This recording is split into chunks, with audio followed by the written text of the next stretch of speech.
and welcome to JohnRayner.tv. In this episode, I'd like to ask you a question. What are you really trying to communicate?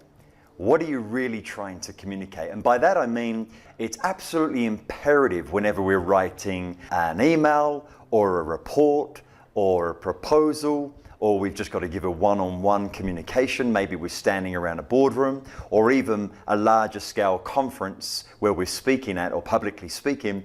But it's absolutely imperative to plan your message, to plan your communication, always with the end in mind, like any given project. If you're building a home, a property, a boat, it doesn't matter.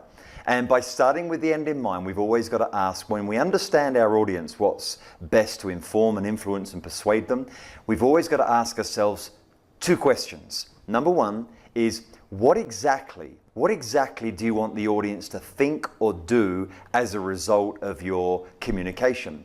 What exactly do you want your audience to think and or do as a result of your communication? And this is where what's called a CTA, or call to action, is brought into place, which unfortunately multiple, if not the majority of emails and documents, even proposals, believe it or not, or public speeches. It's fascinating how people can talk for minutes or hours on a particular theme and cover many areas of that particular theme. But when it comes to the crunch, and it comes to the conclusion, or it comes to the focus message at the end, it's not considered what exactly do you want the audience to think or do. The second question we need to ask is, how is the think or do relevant and or beneficial to the audience? Because until such time that we can actually express that, write that, communicate that, emphasize that, and drive that home, how, question number two, how is the think or do relevant